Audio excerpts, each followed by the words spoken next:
This is the plan. This is going to go great. Okay, now I'm trying to think of other like lead characters named Ricky. I got nothing. Ricky Bobby. Ricky Bobby. There you go, Well, that's Ricky Bobby, though. I'll probably trip him up. Oh, 2 names. You're right. Sorry. Too much to remember. Dog cameo. It's called Ricky anymore. Who is this guy? I got nothing. Everybody's Richard now. Yeah, or Rick.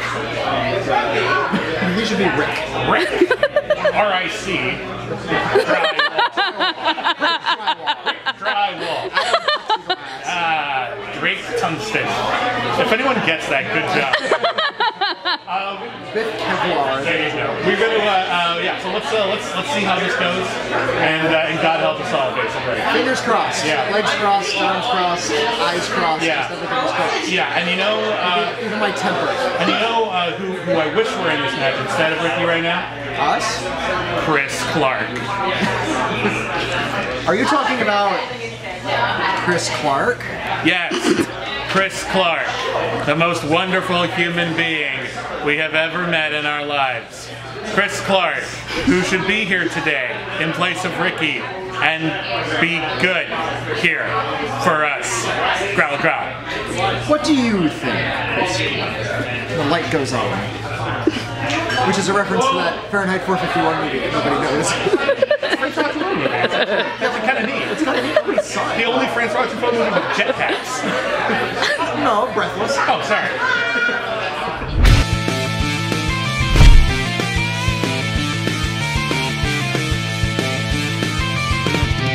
Hi guys, and welcome to the Take 3 Reactors Summit. We've got so much to tackle today, talking about everything that happened at the Schmoedown Spectacular. And there are a ton of videos here and a ton of matches and storylines that progressed, and we are going to get right into it today with our fabulous panel. With me today is Chris Doman. How's it going, Chris? I'm doing very well, Kristen. But I do have a question for you, though. How relieving would you say it is to finally be able to talk about these amazing matches that we got to experience in person? You know what? It is just a huge relief because there is nothing more difficult than keeping a straight face and not showing any emotion when you have to watch Chris Clark make predictions. So, yep. So, Yeah, true. yeah, I mean, it's accurate. Speaking of the Chris of Clarks, we have him here with us today. How's it going, Chris? This entire 6-hour epic just was mind-blowing, ridiculous, entertaining, overwhelming, and amazing. It's just so much material to discuss that I cannot wait to just rock this sucker. Let's do this. Perfect. Also with us, we have Matt Kearns. How's it going, Matt? It's going good. It's going good. You know, a couple of days ago, I was the coolest member of Take 3 because Mark Ellis name dropped me during a match. Boy, how things change in a couple of days, but I'm good. Wrapping up our fabulous panel, we have Malcolm Lay. How's it going? Pretty good. I just can't wait to talk about all the twists and turns that happened during Spectacular. So, first things first, we started out the Spectacular with the Manager Bowl. Now, this was something that I don't know that everyone kind of expected what was going to happen. I think that there were a lot of twists and turns here, and one of them being who Emma Fyffe was actually going to manage. I think Chris Clark particularly has some things to say about this match, so we'll save him for last. So Matt Kearns, how's it going? And what did you think about the Manager Bowl? The Manager Bowl is one of the funniest things I've watched in connection with the Schmoedown in a long time. That first round, you'll see in our reaction, I'm just dead throughout most of it because everyone is just, and it has nothing to do with the trivia. They're just on fire, just because you have 4 people on a panel who I think all genuinely hate each other having to play in a trivia match. And it's fantastic. As a Tom Dagnino fan, seeing him get this close to winning it was pretty great. I think he should challenge Baboon, but you know what? Bygones be bygones, whatever. Congrats on Emma for winning. But again, that was definitely the funniest match of Spectacular. I think it was a great way to start the show off. Yeah, I couldn't agree with you more. I think that it was the perfect match to begin Spectacular with. It had so many of the great Schmoedown personalities in it, and it also had enough storyline twists and turns to make it very, very interesting. And I am particularly pleased with the results because Fyffe for life. Malcolm, I think that you were one of the people on our panel that wanted Jay Washington to win this one. So how did you think, seeing that he actually did very well? I mean, I do think he did pretty well. I mean, like, the only two people I thought had a chance of winning was Emma or Jay, so I'm glad that it was Emma. Managed to get that close. Maybe he tried to rig the system and didn't work in his favor, but yeah, I mean, I completely agree with you. Just a fun match all around. Chris, was there anything that you remember from being there that is worth note on this? Oh, there is something that I am so pissed didn't make the cut. Actually, there's two things. One, during when Ricky is brought out by Bibbs and Whitney, what you see was actually the second take of them trying to do that because something like I'm trying to remember what exactly it wasn't happening. I think they almost dropped him the first time. So, which, good God, if that's not a metaphor, I don't know what is. But the second thing was when Tom has his round two. You know, it seemed like, you know, he got his category right away, right? Yeah, no. Kristen, correct me if I'm wrong. He had to do like 6 respins? I think that was his 6th spin. He had to do it he had to spin 6 times before he got it, and each time he kind of did that move where he would turn around and then throw his hands up, and there were a bunch of times where he kneeled and waited for it, and very dramatic and hilarious. Exactly. and each time was met with a resounding groan from the audience because we're just like, oh my God, Wheel, just land on something he can answer from, please. Yeah, so that's why when he finally landed on 90s movies, everyone was cheering. Yeah! 90s? He's taking 90s. Yeah, I'm going to stay with 90s. All right, here we go. Stick with the 90s? If you're watching the movie and everyone starts cheering, for Tom, that's not really normal to have that many people, happy for him. Whoa, let's just slow down here, all right? Nobody cheers for Tom. No, the whole point of him being a heel is that the audience will boo for him. But we were all so excited that he actually landed on something that he could use that we were just finally, yeah. So that's why everyone was cheering at that point. But yeah, just there was some fun back behind the scenes stuff for this match for sure. And last but not least, Chris Clark, I know you've got some thoughts about this, so we'll just skip you. Is that okay? Please, yes. No, why don't you give us your thoughts, Chris? I really, okay, let me just say this loud and clear. What happened after this match, I consider to be the most heartbreaking moment in Schmoedown history. The most heartbreaking thing ever. This entire thing, look, Ricky. I knew Ricky was going to win this. I had my heart on my sleeve. I mean, as many of you know, I was invited to Spectacular. I couldn't make it. I couldn't be there. Fun fact, I was the cut scene that you see with Ricky, Bibbs, and Whitney, as far as I've been told, I was supposed to be a part of. And maybe if I was out there helping Ricky out with Bibbs and Whitney, they probably wouldn't have dropped him. But look, the Ricky should have won this. And if he had won this, my heart would have been happy. And it would have been a better send-off than when I got the news about Andraco betraying Rob and Rob getting dropped from the Lion's Den. This entire match itself feels like great theater. And this is the entire thing of Spectacular, is the theater involved with it. And this match, on top of the great back and forth between Washington and Dagnino, You had great chemistry and great bookends with great scenes that made it all encompassing. So with that in mind, it's not just a great match, but it's a great opening number to a musical, so to speak. You're looking at the Spectacular as a musical. This was one damn good opening, and I couldn't have been prouder. Yeah, personally, I think some of the best parts of this match were the back and forths. There was a joke that Tom made, and then just they zoomed in on Jay's face, and he was like, "What?"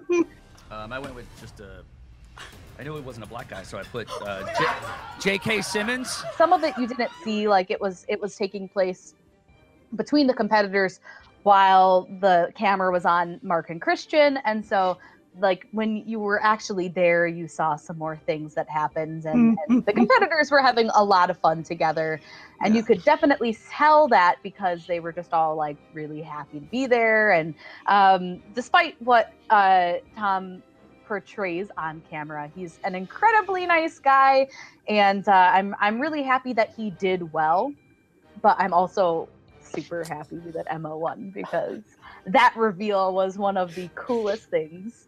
Watching Mark Andreyko come out and the way that they put the effects on the video, tried to hide it a little bit more, but me and Taylor were sitting next to each other, whatever. And I turned to her and I'm like, that looks a lot like Mark Andreyko. And then that's who it was. So I thought that was a fantastic reveal. Okay, so moving on from match 1, we have match 2, which was the Intergeekdom match between Jason Inman and Hector Navarro. Malcolm, why don't you tell us what you thought of this match?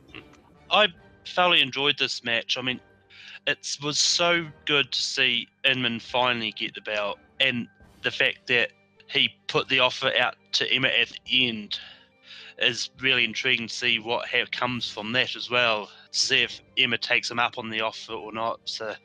Yeah, definitely. I thought that was great. It would be a great fit, except that Inman also challenged Sam Witwer to a Star Trek match, which I am on board for, like a Star Trek match between him and Scott Mantz and Robert Meyer Burnett. I think that would be just the coolest thing in the whole world. But as we'll talk about later in this, Sam Witwer is officially on Emma's faction now. So it would be a little weird to have him facing off against someone within the same faction as him, but I don't really know how often Sam Witwer is going to actually be on the Schmoedown, so maybe it'll make more sense to have both of them. I don't know. We'll see.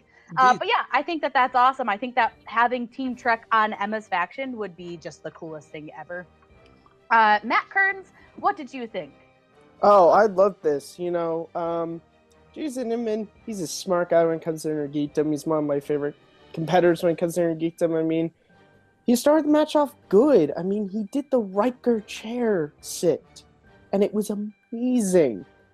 And a lot of people who have never watched Next Generation don't get how funny that was. But, you know, like Malcolm said, it's great for someone who wanted to be in the Intergeekdom match last year, but he wasn't allowed to, having to fight a whole season to get up. And now he has the belt. And I think, you know, not taking any away from Hector, you know, little ring rust, you know, got to him. But I think I'm really interested to see, because the Intergeekdom is one of the fastest growing leagues in the Schmoedown. I'm not sure how long Inman's going to have to fight for that belt. And to your point about Sam Witwer fighting Jason Inman in a Star Trek match, I'd love to see that. And we saw Patriot take on Patriot, so it's not out of the realm of possibility for people in a faction to fight each other.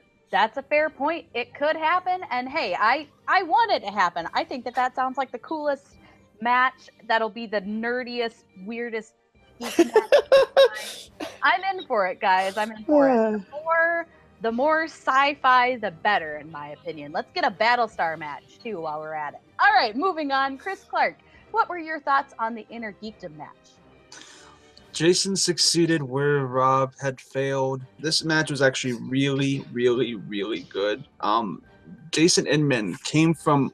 I used to think Jason Inman wasn't as good as Scott Mantz on Trek.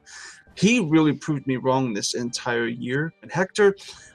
we have hardly seen him this year, and I think that showed. I think it was a little rusty in this match a little bit, and we're gonna see Hector again. He's gonna probably hopefully come back and try to get the belt again, and hope we see Navarro soon. Navarro in all capital letters.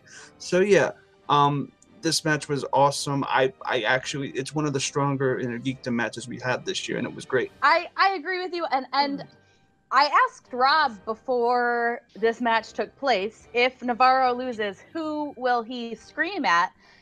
And that was before I knew that he was going to be booted out of the Lions Den, because that was a shock to even me. I wish that they didn't boot him out the way they did. That was absolutely pathetic, and I seethe and I loathe them to this day because of that. It was disgusting. I cannot wait to see them get their damn comeuppance. Necessity, not necessity. He's a necessity. Absolutely. He's definitely a necessity. JTE, Little Evil, and this guy, the Star Wars King. You know who isn't a necessity? And he's an in-Snyder? You. That actually got me. That made me die. I mean, you could see when they did that, all of them, each and every one of them, were trying not to break character. They were all about to die. And Rob's reaction was hilarious. But it's all in good fun. It was fantastic. Yeah. I don't know Lion's Den if you've realized, but you've made a powerful, powerful enemy here. He's been known to curse some people before, and they're people that he likes. Imagine what he can do to people he doesn't like.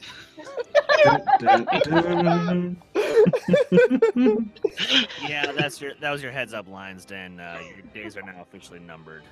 Yep. Watch out, Chris Clark coming to you from Take 3 Productions. All right, and last but not least, we have our very own Chris Dolman, who's gonna tell us all about what happens in the match. Oh God, guys, I only have one request for you for the next until you see me on screen again on a Collider video. Hashtag justice for Dolman. Let's make this happen, mother Fs. Now, in all seriousness, I am very pleased with how this match turned out, because this is what I wanted. I wanted Inman to pull through.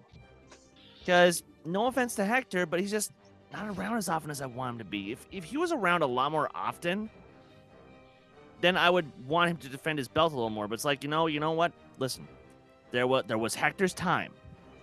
He defended against John's. But he just couldn't pull a defense against Inman. And I'm actually okay with this, because Jason is a lot more involved with the Schmoedown, is a lot more involved with Collider. It just makes more sense to me, in my opinion, that he should be able to stick around and really bring it home and show us that, he's here to stay as the champ for a while. Yeah, I'm going to agree with you. I think that Jason Inman is one of the more well-rounded people in the Intergeekdom tournament. And I think that he'll stay as a champ as long as it takes for Rachel to make her way back up to that title match. Because I think as well-rounded as Jason is, Rachel is right on his heels. And if she can study on some of those comic book things, I think that she's a shoo-in for champion here. Let's not forget Mike Kalinowski. He's got a vengeance. He's coming back. Yeah, Mike Kalinowski, I think, has some interesting storylines coming up, as well as we'll have seen from that post match. Brianne. Let's get into that for 2 seconds. Oh my God, that was fantastic. I don't know how to feel about that. That's great. Okay. Now, here's my only reason why. There's one of two possibilities that this could go, and I don't know how to feel about either one. Either Brianne breaks up the league, and Kalinowski actually goes heel, #heel watch, you welcome all the belts, or he makes Brianne see the error of her ways, and she becomes a hero, and I don't know how to feel about that, because I've really only seen her as the heel. Well, she started off as a face, and then it was her match with Perry. Her match with Perry is what changed her into a heel. A lot of people forget 6 Degrees were faces. Before G. Washington came in and he corrupted Brianne, and Mike Kalinowski's bringing her back. They were faces in the way that Rocha and No Star currently. Yeah. where they still talk a lot of shit, and they will talk a lot of shit. But, but technically speaking, they're not heels, but they flirt with the line a lot, and it's just I don't know how to feel about it because that's gonna be such a change in character. Yeah. Look, Adam Gertler. I actually just thought that maybe they're gonna make that the Freebird rule, where it's like DC Movie News is Adam Gertler, Mike Kalinowski, and Brianne Chandler. But of course, DC Movie News is. It seemed like at the end of their last match that they were breaking up. I think that I'm remembering that correctly.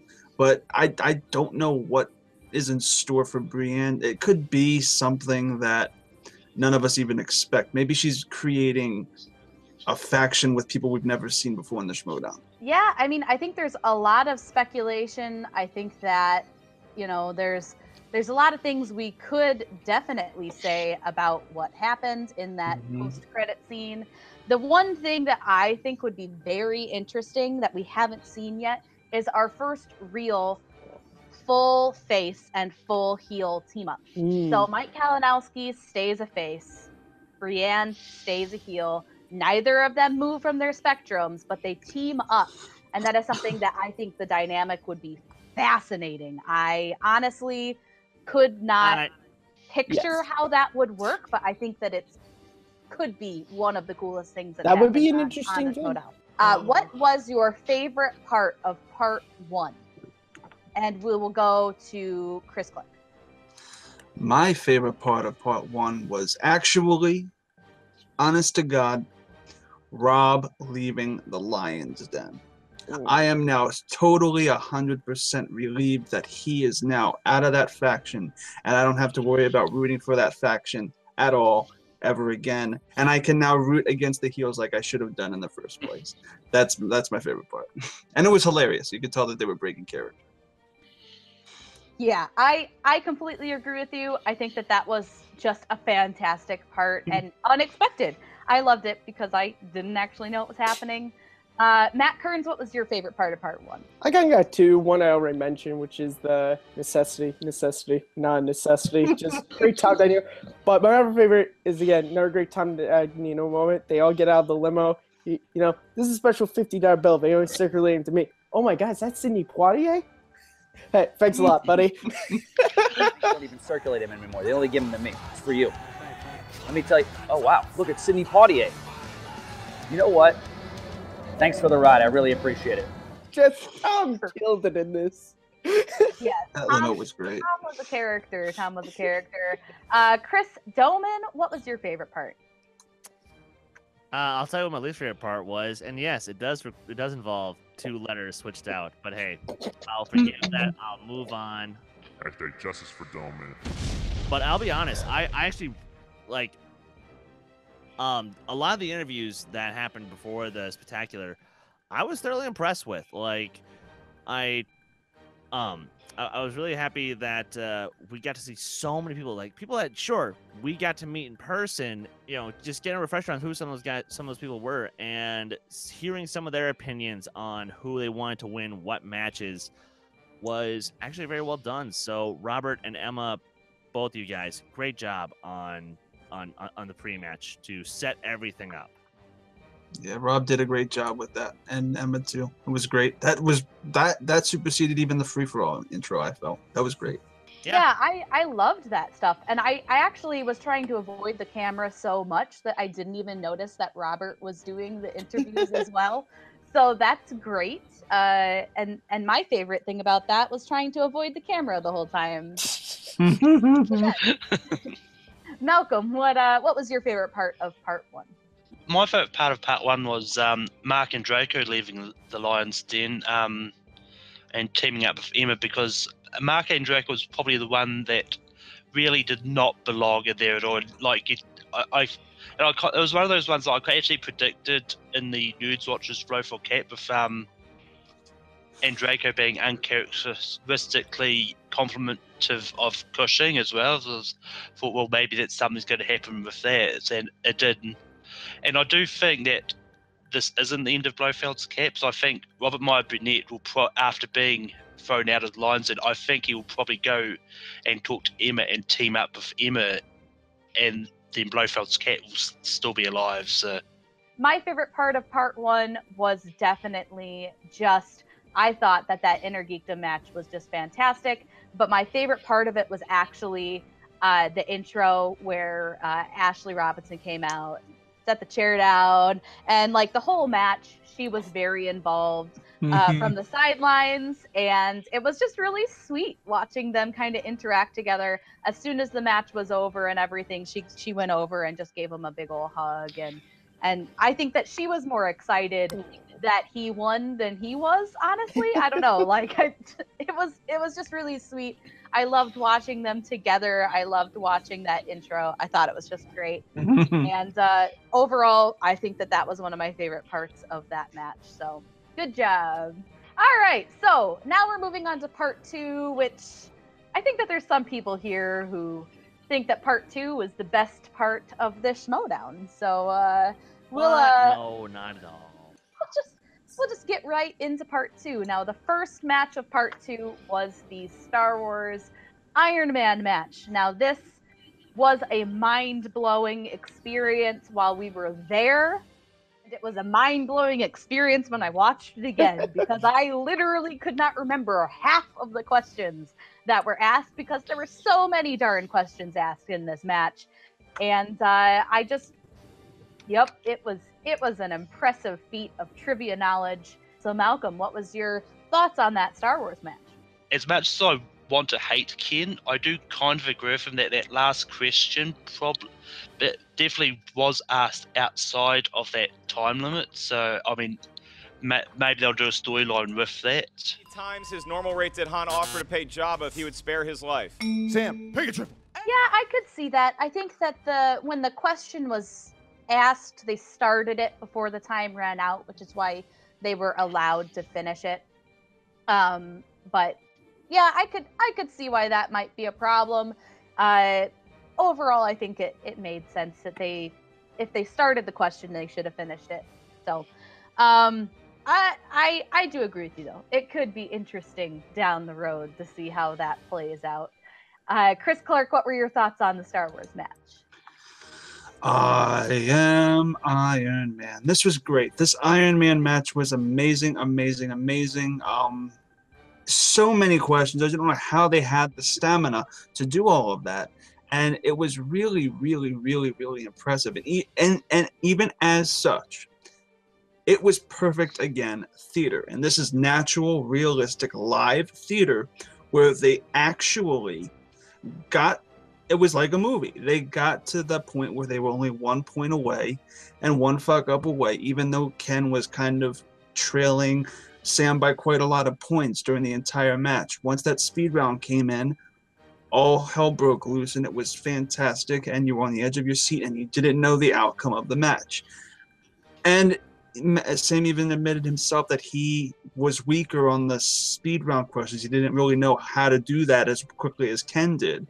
And that made the match. Once you got up to the last 2 minutes of the match became one of the best moments in Schmoedown history, and it was fantastic. Yeah, it was a great one. Yeah, definitely a nail biter. It was came down to the last question. There is nothing you can ask for out of the Schmoedown more than that. Chris Stoneman, what were your thoughts on this match? Okay, as a Star Wars nut, I literally had just the biggest, dumbest grin on my face the entire time. Because I'm watching one of my favorite voice actors and actors in the Star Wars community up against a guy who at one time I loved him, and now he's a despicable monster who needed to be defeated. But I knew for a fact, as soon as that speed round started, Ken was going to make a comeback. And he just about won it, which frightens me. Because if he had actually overtaken Sam in that last question, oh shit. That would have been too much. I would have been even more so of a sobbing mess than I was later on that night. But I can't congratulate both of them enough for the performance that they gave. And last but not least, we got Matt Kearns. What did you think about this match? What do you think? Look at that. Look at that. Look at that. Look at this. Of course I love this. It was amazing. And what I loved about this was just pure Star Wars trivia. There wasn't any wheel, there wasn't any of the luck of, what you spent. No, it was all just what you know at the moment. I loved playing along, seeing how many I could get, getting pissed when I completely forgot an answer that I probably should have known, and being reminded again how much I both love and hate Sam Witwer, because it's unfair that a guy who has like an 8-pack also knows more Star Wars than me. That just shouldn't happen. But overall, this is superseded the Fatal 5-Way from a couple of weeks ago to be my favorite Star Wars match and one of my favorite Schmoedown matches. I am agreeing with you a little bit that this is one of the coolest Schmoedown matches ever. It's definitely one that will require some rewatches just because it was such a good match. I think overall, both competitors were at the height of their powers. Literally, when Christian called and your winner, this is literally what I did. Ah! Literally, like I jumped out of my seat. I was so happy. I was just like, yeah, Ken, this is what you get for going to the dark side. Eat it. Can we also just say here, this match, the post-match interviews, also showed a different side of Tom Dagnino. Very respectful to the competitors, even when he was, he has the joke about, he knows the guy who owns the gym that Sam goes to, and he's not going to be able to work out and watch Star Wars, but still even though Ken lost, he wasn't a dick. I think Tom forgets that Sam works in Star Wars. So, he's embedded himself pretty deeply within the lore, I think, at this point. I personally loved this match. I loved that Sam has, he's moved from the dark side to the light. He came out with that blue lightsaber. He's got something behind He's us. got the blue lightsaber this time. He's got it, yep, just like Blue lightsaber. This is Sam Witwer for it's a good side. Yeah. The imagery there is strong. Loved it. Loved this whole thing. And as much as you're against the heels or whatever, the fact that Ken almost won this, I think, is awesome.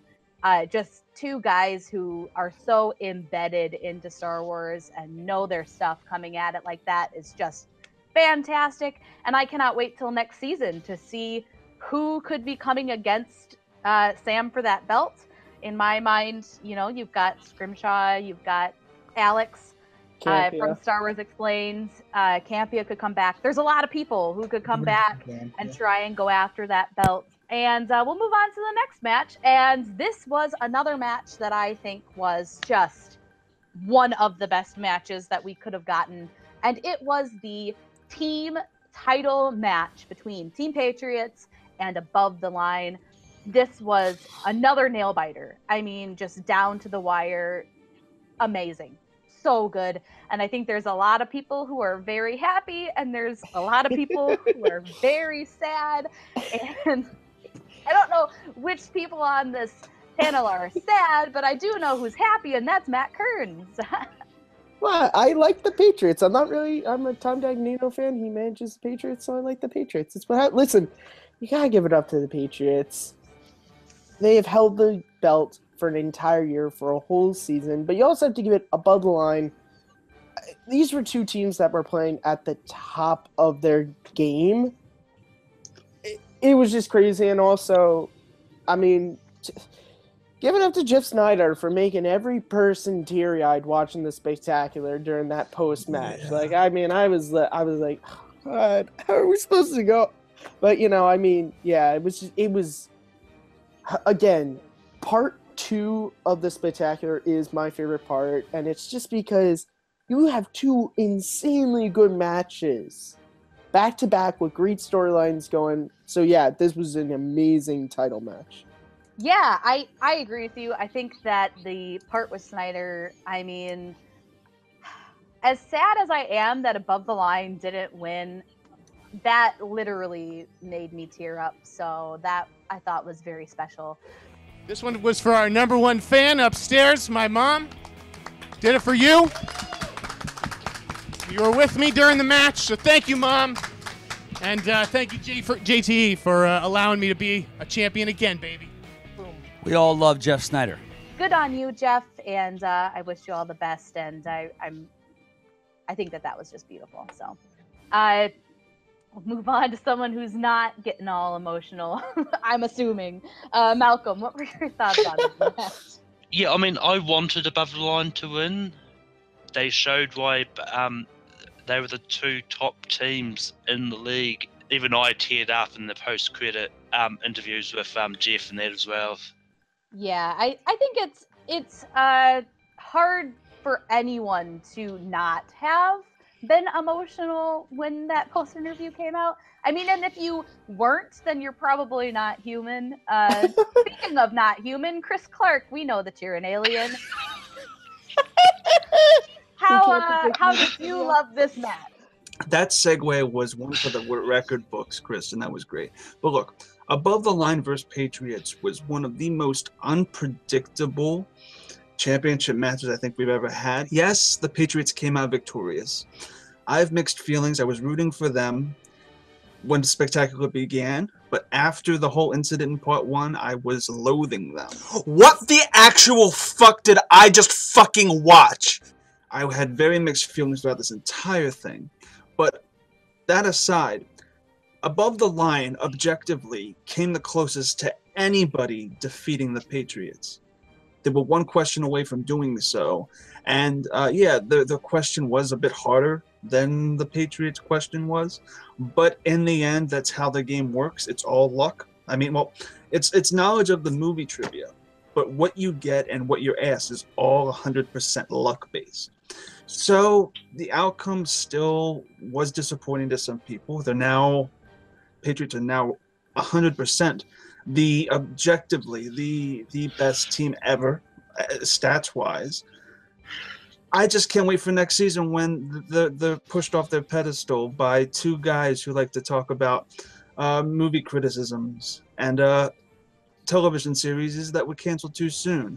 So next season it'll happen. Shut up, Matt. And I can't wait for them to fall from grace. That's all I have to say. This match was fantastic. Was that a pun? Because if so, good on you. It was a pun. I'm going to pretend it was. And that's what we do here at Take 3, pretend that we're funnier than we really are. Yeah. So, moving on, last but not least, Chris Dolman, what did you think of this match? Remember the fucking Titans. If I've said it once, I'll say it again. And I even said it on our little vlog that I'll have put out by the time you guys see this. The Patriots are objectively the best Schmoedown team of all time. I will never question that. I will never question that. Do I have to like it? No. Do I like it? No. Am I ever going to accept it? That's up for debate. There are a lot of things up for debate. I think overall that this match, it was good. I mean, it was a strong showing from both teams. It's hard to argue with a match that is just evenly paced. I mean, Above the Line killed it in round 1. They killed it in round 2. They even did really well at the speed round, which is usually where the Patriots shine. But when it comes down to it, the Patriots just did better in the end of the match. And it's hard to argue with that. It's hard to argue with how good JTE was in this match. I mean, if you look at what he was doing, that war category, ridiculous. Final question. What war film features Ty Burrell, Tom Hardy, Eric Bana, and Nikolai Coster-Waldau? That'd be Black Hawk Down. Perfect round for the Patriots. 22-12 as they blew through that war category. That was good. And I think my favorite part of this match actually was Drew McWeeney's kids were there, and they were heckling the shit out of Snyder. It was it was really funny because they're like younger, They were basically like the whole time. Can we heckling, time out here? Some and fucking it- 9-year-olds were heckling Jeff Snyder, and Jeff Snyder was heckling them back. Yes, Yeah. and it was one of the funniest things I've ever seen. There was a little cutscene that Ken and Rachel actually have a little conversation, where she's, trying to actually wish him luck against Sam, and he's all, Lion's Den about it. Oh God, such a pain in the ass about it. But we got a little tidbit that next season we're gonna find out who she's now gonna team up with, and I'm pretty happy about that. Not only that, but she also challenged Tom and Ken to a team match. That's just some. I don't even know what's gonna come of that. That's gonna be. Clark's just like, I'm ridiculous. glad I don't have to root for them.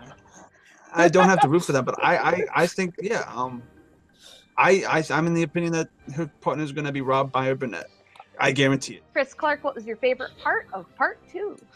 My favorite part of this match was actually, as I was saying before, the first match was theater. It was a great movie. It was paced really, really well. My favorite portion was that 2-minute speed round in the Star Wars match. You were on the edge of your seat. You didn't know what was going to happen next, and they were tit for tat, and that is essentially what the Schmoedown is about, and I love that part. That's my favorite. My favorite part of part 2 is Sam Witwer calls for his timeout. Lion's Den goes to Ken. Sam's all alone. You know who comes in? Mark Reilly. That was my favorite moment. See, 2 of my favorite competitors talking Star Wars. Also, Mark Reilly showing some of his knowledge because he knew how many forms of communication C-3PO was fluent in. So, my favorite part of part 2 was actually the speed round of the Star Wars match. Because at that exact moment in time, I was so nervous. I was so scared for Sam because he had been crushing it in the 28 minutes of whiteboard. But then here comes Ken. He's literally right on Sam's ass. And I'm like, oh my God, I don't think Sam's going to win it.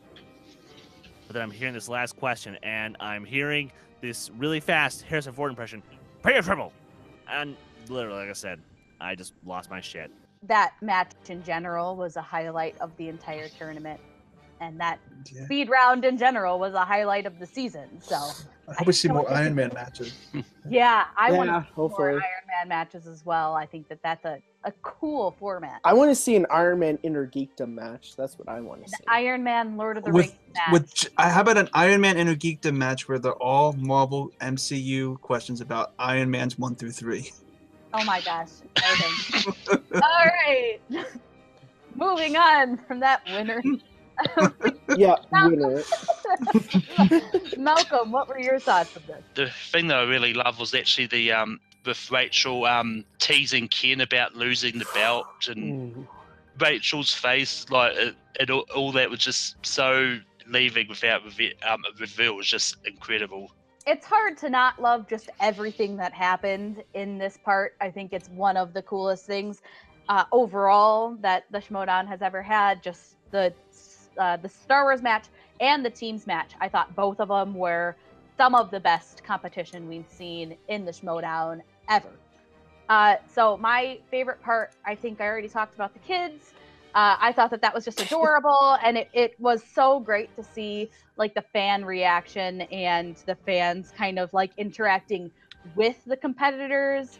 But my personal favorite part was like during that timeout when Sam was all alone, like there were a few of us fans who were just yelling out encouragement, and I yelled out something, and then like Sam like smiled, and it's on camera. I'm just saying. All I'm saying is I made him smile, and I made Mark Ellis laugh once, and so my life is now complete. I mean, I've done everything I wanted to do. I got married. I've got good dogs. I got some other stuff going on. You my met life me. is good. My life is good, guys. I got no complaints. All right, so part 3 of the Schmoedown featured the team action versus top 10 match. This was a match that was included very late in the game. It was one that not everyone kind of wanted to see because they weren't sure they wanted to see top 10 come back in. They didn't think they deserved it.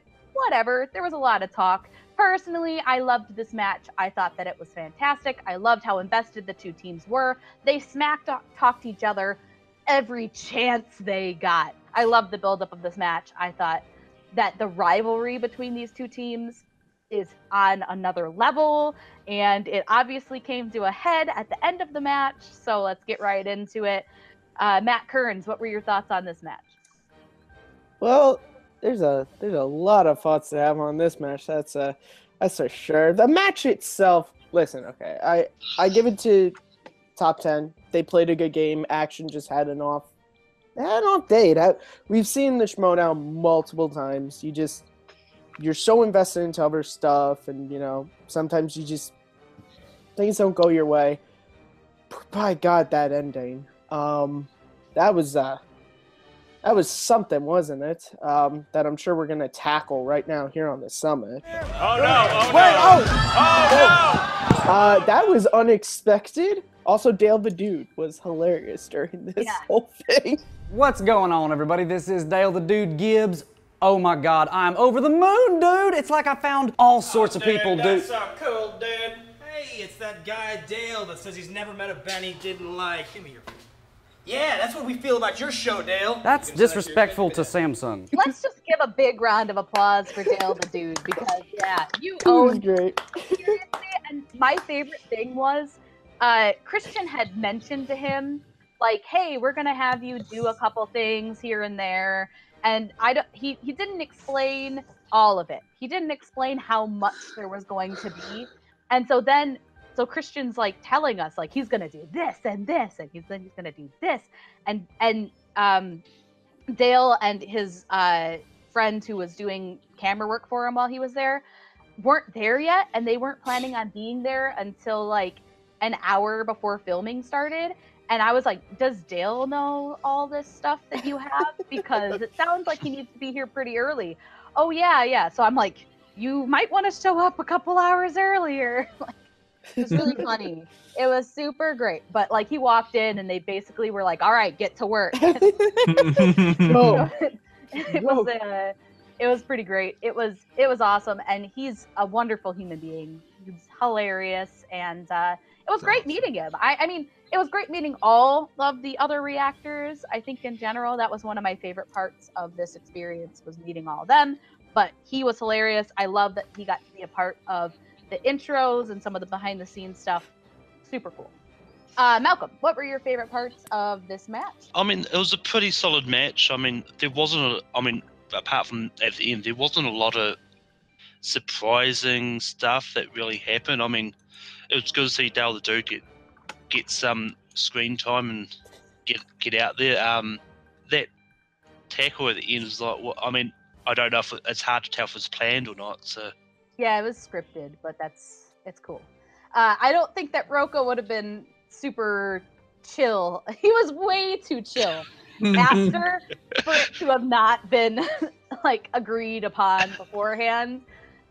He would definitely not have been that chill. If you've ever heard Rocha get mad, it's scary. So yeah.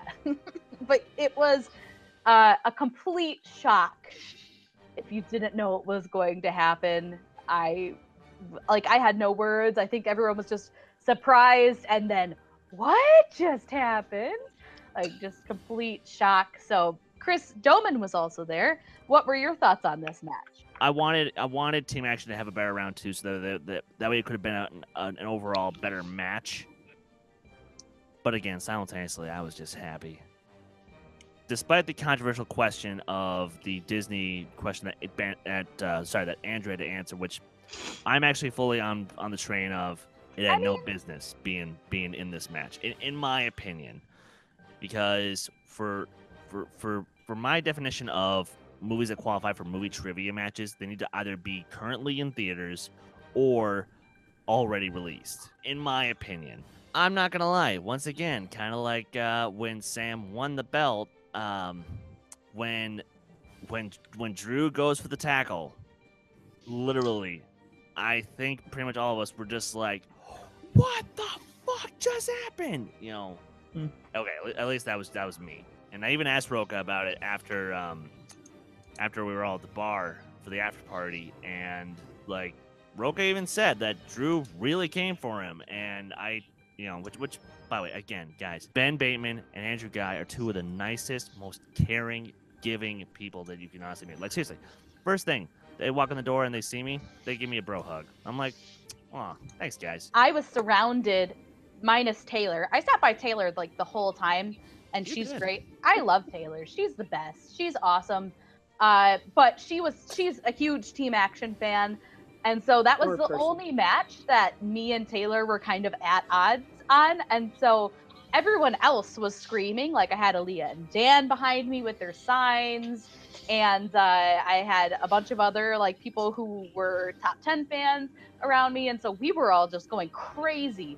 And like Rocha was super playing to the crowd, like pointing at us, and like, you know, like we were yelling at him and freaking out, and he was doing it back. And then that tackle happened, and we were just like, what do we do? What do we do? I was like 5 seconds away from running in there, even though there was very little I could have done other than just be like, like I'm not confrontational. So I would have just been like awkward. Just basically just imagine someone being real awkward, and that's what I would have been like. But I was like right there. And then Chris Gillespie was sitting near us, and he was like, guys, it's cool. They planned this. I'm like, oh good, all right, thanks. It's theater. Thanks for doing that to us, Chris. So just it was a crazy experience. Just, I mean, the amount of shock that I felt was insane, and I had a video going, and then the video was just like so yeah, good camera work all around. So other than that tackle, Chris Clark, did you have any thoughts about this match?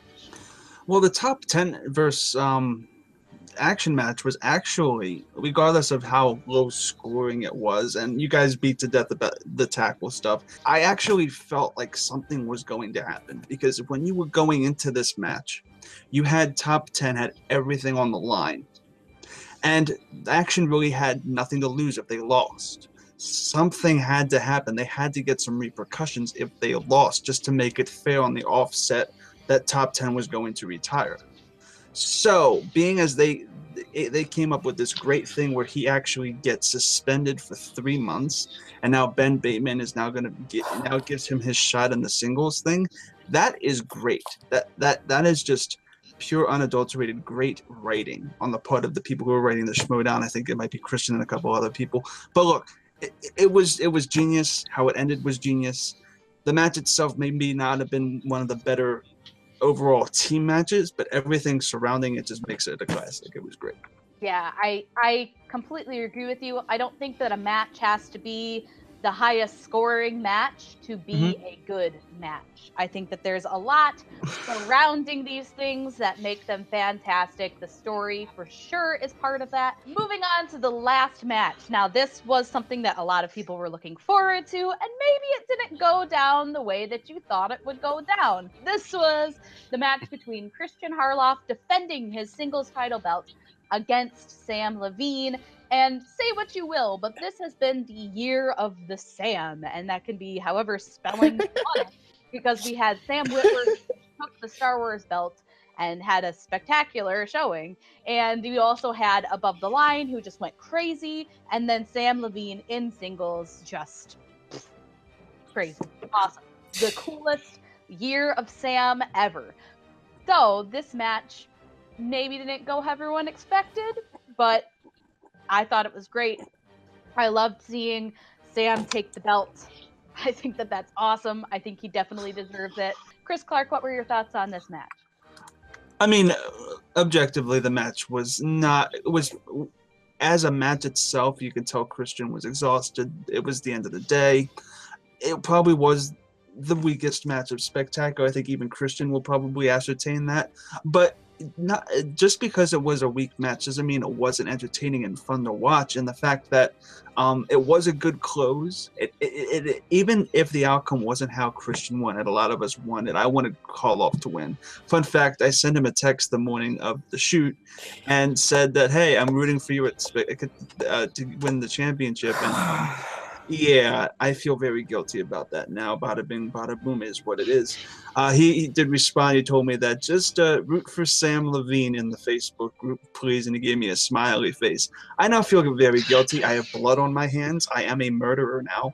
I don't know how I'm a murderer, but yeah, I'm something with blood on my hands. But anyway, look, this match was okay. I mean, as a match, it was okay. I feel like Christian probably should have maybe taken a break before that during the top 10 match. But other than that, as a championship match, Samm Levine earned it. When he came out at Free for All, I didn't think the guy who was originally in that team, Double Jeopardy, was going to go anywhere in this league. And look, we were all proven wrong, and Sam just has it. Next year's going to be the year that Sam built. Indeed, indeed, indeed. Definitely, I thought that similar things. I had no idea that Sam could be as good as he was this year. So good for you, man. Matt Kearns, what were your thoughts on the title match here? Hashtag Clark Curse is back. Yeah. So I'm gonna say first, but listen, this was an interesting match to end on. There were so many emotional highs and lows. To stay really positive, Christian had a great entrance, and I like his new name and theme song. So X, the X Factor. I give it to Sam. He had a great season. I'm interested to see who he's going to be. Whenever someone wins the belt for the first time, I'm always interested to see, because sometimes it's easy to win the belt, not so easy to defend it, because when you go for a belt, you have nothing to lose, but something to gain. But when you have the belt, you have everything to lose. So I'm always interested in that. But that's just me. I give it to Christian. Hey, Christian thought he made it to the 5th round. You have to give him credit there. The match could have been over way earlier. So give him credit that he thought all the way through to the 5th round. And I feel like he's going to, go on a break probably, and he'll rest, and we'll see what happens with the X Factor in 2018. Malcolm, what were your thoughts on this match? Personally, I think that win or lose against Thadd, if the match happens next year, I think Christian's time as competing is probably going to be done, because I think he's like this year. He really felt the toll on trying to balance commissioning and competing, and like he said that this would have been his last one if he lost the belt. So whether or not it happens or not is another thing. So see what happens. Yeah, I think that this is one of the biggest questions leaving this whole event, is what's going to happen next season with him and this match with Thadd. Chris Doman, you're the last one to go, so what are your thoughts? I'm wearing shades because I'm crying right now. Christian, Booby, you're my favorite competitor. But sadly, you wore yourself out, man. You didn't have a prayer. You want to know something? Like, okay, a little behind the scenes here. I was this close. I think it was like after we shot the Star Wars match. I was going to be like, hey, listen. Have you had something to eat? Because I'm going to go across the street and get like Steak and Shake or something, get something for you. Would you be cool with that? And I was going to offer that to be nice, to be a friend, but for some reason I didn't. And it's not my fault. It's nobody's fault. It's his own fault because he overworked himself this time. He was too busy trying to keep this whole thing organized. But it's like, dude, when you're an active competitor in this thing and trying to organize it and trying to run it and trying to do all this other shit, like, you gotta take it easy. To be fair, he had a few chances where he could have made his comeback. And there were a few chances where he could have kept a very good pace with Sam, and he knew he knew those answers. But he just couldn't pull it, which, again, as a result of him kind of overworking himself. So, and to be fair, when I was watching the match live, like literally, like I could just feel my heart sinking with each round, and like oh God, I needed a drink afterwards. On a completely bright side, I am 100% happy that Samm won this match. I mean, as much as I wanted Harloff to win, and like my official prediction was that he was going to win, I'm happy that he's able to focus on what he wants to focus on, which right now I think is storyline. It's building the league. It's getting things in place and making sure these matches are as good as they can be. And if you watched him when he was filming all the background stuff and everything, like he was super excited about everything. Like he loves being on the commentary table. He loves directing these behind the scenes things. He was in all this stuff and running around like crazy, and he loved every second of it.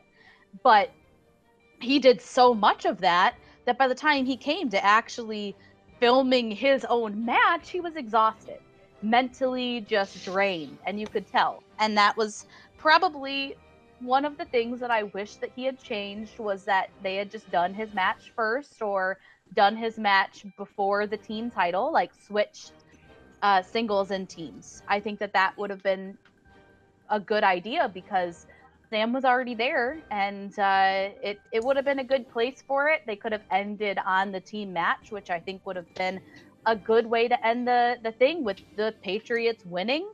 What better way to end the season than with just one of the most mind-blowing things ever, the Patriots at that point having defended their belt as many times as they have. Like, what is this, 5?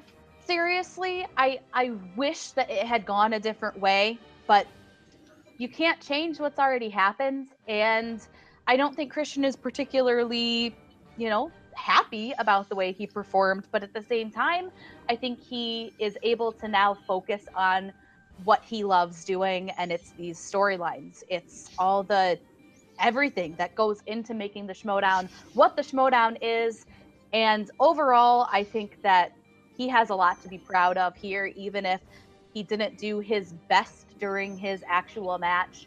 Overall, I think that the spectacular was just one of the coolest things I've ever seen on the internet, and just a joy to be a part of in any way that I could have been. So that wraps up part 3 of the spectacular. We'll do one quick round robin of our favorite thing about part 3, and then we'll move on to some speculation. Chris Clark, what was your favorite part of this part 3? My favorite part of part 3 is actually, we didn't discuss it yet, but during this entire thing, this entire spectacular, Lon and Cody had been having these tiny little scenes sprinkled out, and I cannot wait for, at the end, they revealed that there was going to be a match between Lon Harris and Cody Hall. It's going to be so one-sided, but I cannot wait for the banter. It'll be hilarious, and that reveal was that got a kick out of me. These 2 matches were solid, but that thing I'm looking the most forward to. Matt Kearns, what was your favorite part of part 3? Wow, there's a lot of stuff that happened. I mean, I think my favorite was the opening video to the Team Action Top 10 match with Dale and Top 10 Team Action. That just, it had me cracking up, and it's just a lot of great banter before the match. Definitely. And Malcolm, what did you think? What was your favorite part? I really enjoyed the Lon and Cody segments. I mean, got to the point where it was like, if this doesn't go anywhere, it's been a waste of segments. But it turned out it did. And also, the whole Thadd and Christian, where Thadd refused to relinquish Commissioner, that was just fun. Yeah, I agree with you. I think that was the best. And actually, I think that whole Thadd versus Christian thing is like my favorite. Well, it's hard to be less excited about Top 10 winning. That's my favorite part. Top 10 winning is my favorite part. Top 10 for life. Oh my. All right, Chris Doman, what was your favorite part? My favorite part of part 3 was definitely all the Lon and Cody bits. Just, oh my God. I believe they've said that there's more of a break than normal because they need to wrap their head around what this next season is going to be and write all these storylines and everything. So we'll see this Schmoedown return shortly, but what will happen when they return is a completely different question. So let's go into that. Everyone can kind of give their rundown of speculations on where they think things are going to be, where they think storylines are heading, who's going to be partners with who. I feel like, as I said, Rachel Cushing and Robert Meyer Burnett will be the new Blofeld's cat. There was a reason why she challenged Blofeld's cat, and it was to test Robert. I think that's what it was. And we're going to see a new Robert and a new Rachel going into next year. Rachel is going to be the biggest heel. I think she will be. And on top of that, obviously, I feel like next year is the year of Sam to prove himself. But I also am under the assumption that next year Bibbs will be king. And everybody in MTS, all the fans are going to be proven wrong. And no, he isn't a choker. He isn't a choker. He isn't a choker. He is somebody that will be and will succeed. And I cannot wait for that to happen in next year.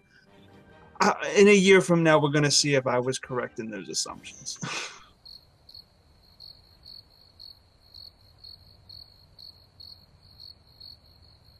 Yeah, that, you know what?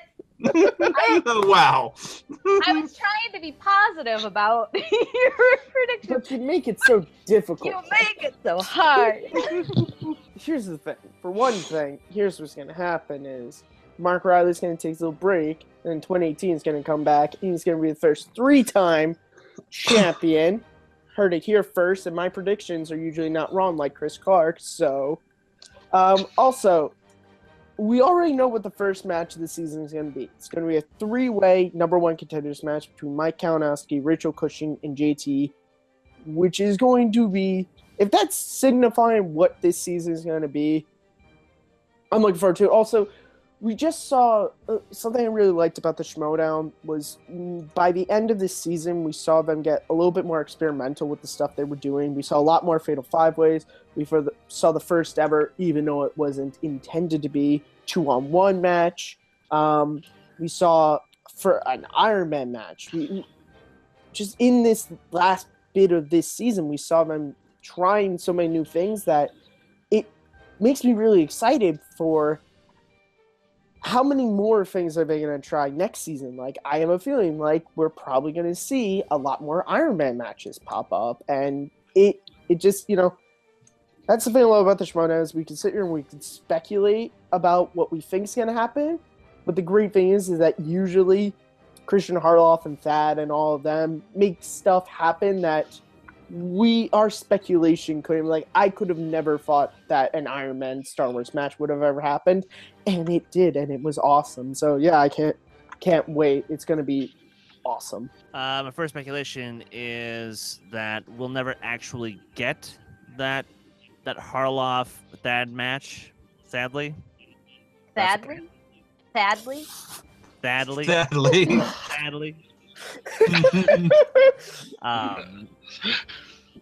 My next bit of speculation is that whoever Rachel's partner is, it's not going to be who we expect. And to be honest, I'm okay with that. Like, she's probably gonna, she's gonna find a way to pull the rug out from under us, and I wouldn't put it past the commish to have something to say about that. Now, this is my one selfish prediction, like my one actually selfish prediction. Schmo's attempt a comeback in 2018, but will fall short. I mean, it hit. Crazier things have happened. Malcolm, what are your speculations for the 2018 season? I think that Rachel Cushing with a new partner, Mark Ellis, I think that could be a very interesting combination. We might get a few interesting matches. We might even get like a Survivor Series type match. Yeah, I mean, there are a lot of directions that can happen here. I think my main prediction for 2018 is just that Rachel's partner is going to be someone connected to this whole Ken storyline. Obvious things that come into your mind would be Christian Harloff himself coming in to partner with Rachel for this match against Dagnino and Ken. Whether or not that happens is another thing, but another person who's involved in this storyline is Sam Witwer.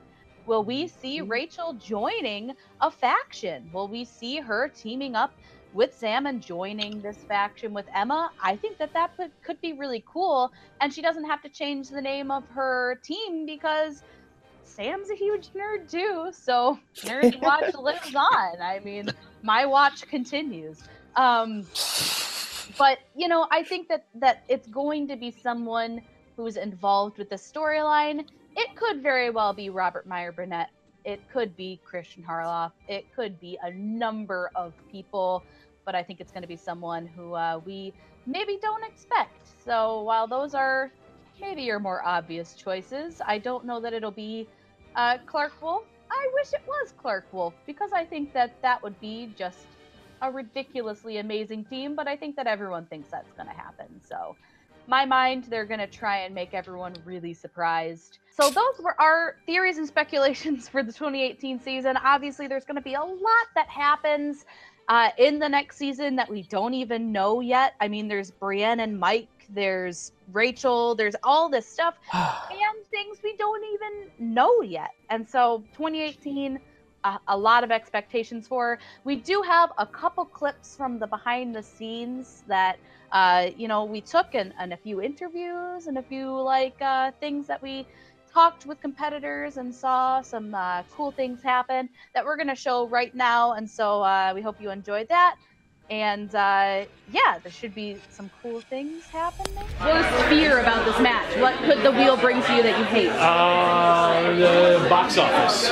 Box office is because I don't pay attention to it because I don't care. So it's very hard for me to tune in. I hear you. I'm the same way with Oscars. When my wife and I first started dating, she bought me an Xbox, and it had she bought Tetris with it, which is her favorite game.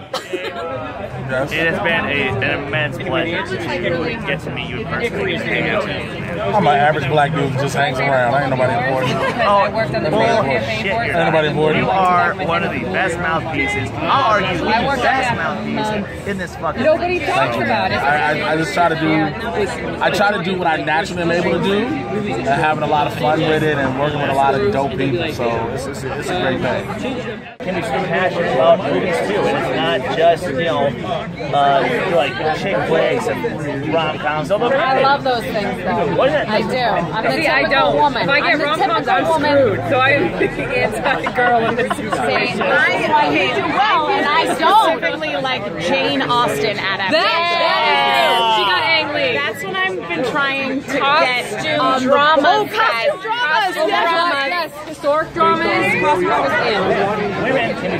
Stress-inducing were some of the decisions for how to properly execute this event. I mean, we've been working towards this event since last year's Spectacular. Like, last year's Spectacular was kind of an experiment. Right. We said, you know, let's try to do a big blowout match. We'll do a couple packed together, and then it worked. And we said, well, shit, now we have to do this over again. Now we have to do this over and over and over again, and build it and go bigger and bigger and bigger. And we knew that Spectacular 2 had to just be a whole nother level. So we increased the number of matches, we increased the number of videos. How storylines, Christian has been working all year crafting all the different characters and figuring out all the rivalries and bringing in all these new people. We have so much more new blood in this year's match. When you look at all of the Schmoedown versus last year, I mean, so many new competitors, so many new teams, so many new singles. The Star Wars belt was created and fought for again. It's just been upping the ante just from here to here to here. We added a ton of storylines. The new champ, Samm Levine, and the question writer, Chris Kaliski. And you know, again, this whole day has just been exhausting, fantastical, for me, magical. But Sam, how would you overall describe your experience in this year's spectacular? It was exhausting. It was a very long day. It is not temperate in the room when we shoot the Schmoedown. It is very warm in there. And if you're wearing a jacket, like I foolishly decided to do today, you will sweat a lot. And that match against the Patriots, which we shot some hours before my match, I probably lost about 3 pounds in water. But now I'm here. What would you say, right the question for this spectacular? It's probably pushing on 9 out of 10, yeah. I thought it was good coming in, and then like when the match starts, it went up to the 10 because you want everything to run smoothly. We got a water, coconut water. So like you want to enjoy the match, but you also like hope everything goes well. And, it went pretty well. How special? You're never on my side. No, of course not. Half of you are though. I don't remember his name, but that would be Matt Kearns. Yes. That would be Evan DeGraff. That would be Ryan McClellan. They're all on your side. AKA the smart guys from Take 3. I see you guys, and I love you. The true source of Matt Kearns' envy. I'm here with Mark Reilly, who basically, dude, you did so much behind the scenes shit this year, the spectacular. First off, I want to say thank you for doing that. Oh, well, thank you. It was fun. Yeah, dude. Well, you actually look like you're having fun. That was awesome. But my first question for you is, how's the tournament? The tournament's good. I had a lot of fun watching the competitors today, and then kind of producing things on the back, doing a little bit of interviews, and it was a lot of fun. However, man, I miss competing. I miss competing. Yeah. Mark, he's not here to help me talk to his one and only, the William the Beast Bibbiani. Growl, growl, Chris. We miss you. Growl, growl, indeed, dude. I wish you were here. But so obviously, sadly, you weren't competing today. However, you were still there to give support to your manager Ricky, who he did better than what was expected. Boy, is that sad. That's really sad. When we started the Growling Commandos under Ricky's supervision, we had an arrangement. Ricky wouldn't do the trivia. He would leave that to us. Now, granted, it didn't go that well for us in the tournament. I blame luck on that a little bit. A lot of that's on our knowledge, but whatever. But man, when it came down to at the end of the year, the only thing that mattered was, does Ricky know movie trivia? Anything else? Anybody? That's not where you want to be. And Ricky seemed to have fun, and I think that's what really matters. Poor Chris, satisfying was it to kick the living shit out of Team Action? It was so satisfying. Well, I don't know if I say we kicked the living shit out of them, because we were ready and we were focused, and as opposed to the first time we played them, we were too tight. They got into our heads, I'll fully admit it, and we were thrown off by the whole thing. And the wheel reflected it. Some people don't want to talk about this, but it's true. The energy you bring to that curtain can affect everything in a match. This time around, Matt and I were super focused, and we knew more than them about movies, and if things went right, we were going to beat them. Here with Owen Moogan, who was the producer of all the great little vignettes and little storylines that you guys saw in all 3 parts of the videos. Now, unfortunately, I didn't get to see that much of it live, but I cannot wait to see what you guys cooked up. You know what's funny? What you got to see today was all the matches. I didn't get to see any of it except for like the last match and a half, because I was shooting all this stuff. But yeah, so so Chris and I mixed it up all day. He was in there, I was out and about shooting crazy vignettes, which was a lot of fun. And some of the stuff that you were doing, like I know Rocha was a big help with what you were doing, and I'm sure Karloff obviously like sort of scripted the whole thing. What was that collaboration process like? Well, you know, Christian, and I'll call him the commission. I don't know, I'm not going to fall down on any. I'm not going to take the knee on this. I'm not. So to me, the commission, he's the guy I know. He's my friend. He's the guy who brought me in. And anyway, it was to help him produce the show. because it's a big deal. The spectacular is you know, it's a culmination of a year's worth of stuff. Yeah. You know, and so I came in to help Kristen. Well, obviously we found he competed, you know, which is insane. But I came in to help with some of the wrestling styles and yes, you know, which is what I love so much about what he's created. It's like I wouldn't have thought it possible that, like, you know, I'm 47. I grew up, you know, and for me the 80s wrestling was WWF. It was Bob Backlund. It was Superfly Jimmy Snuka. You know, it was Boxer and Randy Savage. All that kind of stuff.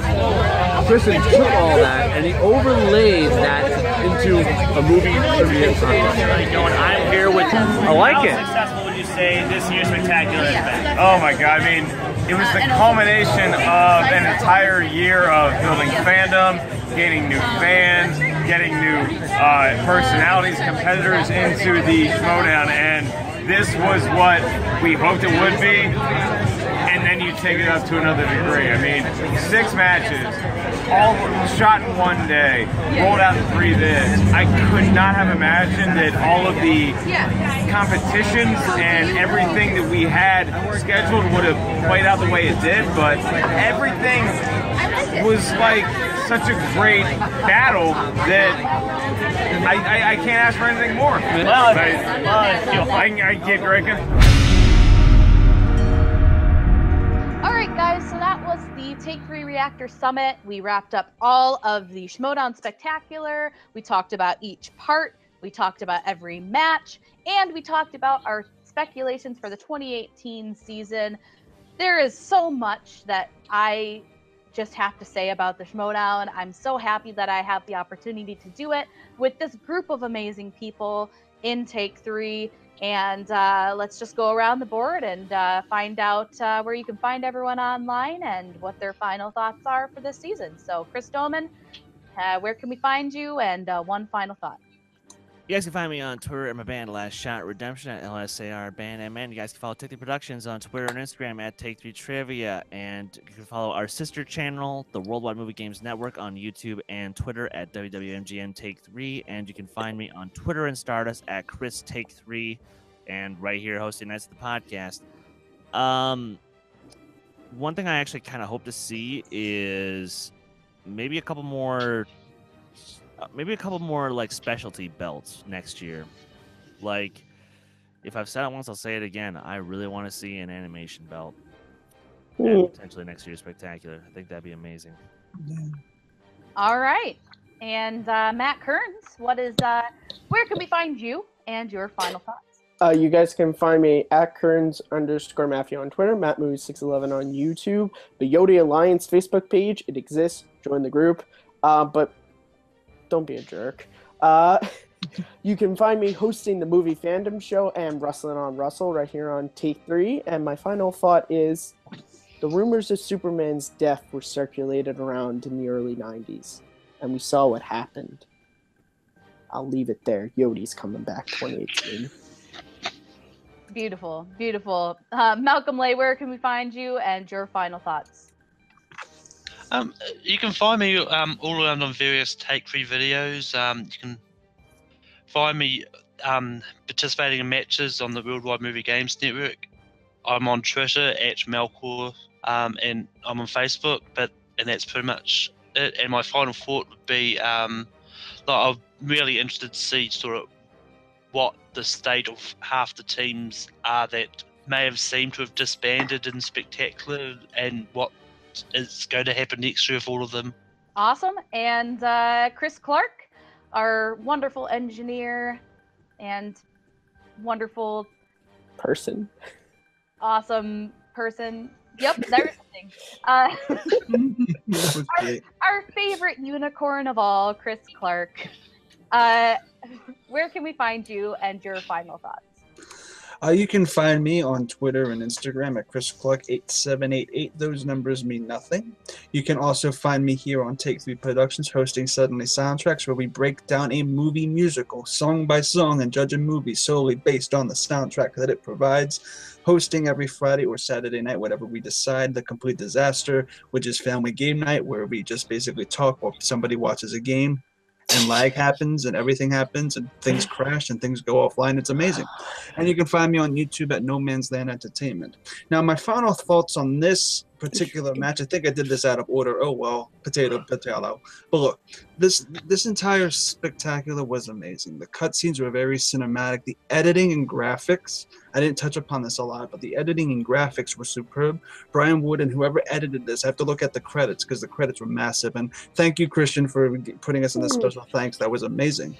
But yeah, Spectacular was awesome. I still am bummed that I missed it. I would have loved to be there with Chris and Kristen. It was awesome. It looked like it was fun. And you guys probably saw the video that Bibbs and Whitney made for me. That was amazing. My heart is just really warmed by it. But yeah, this whole entire thing was amazing, and it was epic, and it is exactly what a good finale to a year should have been. Yeah, I completely agree with you. This has been just a fantastic year, and a great way to wrap everything up is with the Spectacular. You can find me on the internet at Smith_K10, the number, not the word, and that's at Twitter, Instagram, Stardust. You can also find me right here on Take 3, hosting the live watch-alongs and being a part of the summit and the reactions. And my personal YouTube channel is The Film Smith.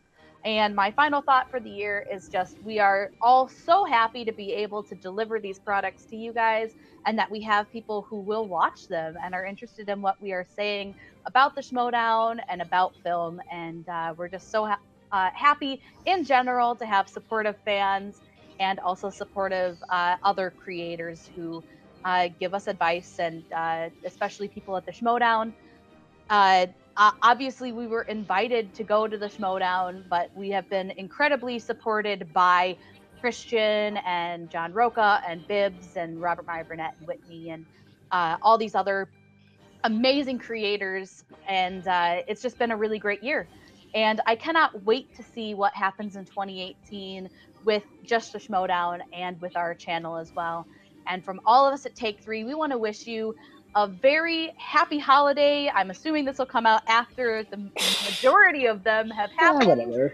But, you know, in retrospect, a happy holiday of your choosing.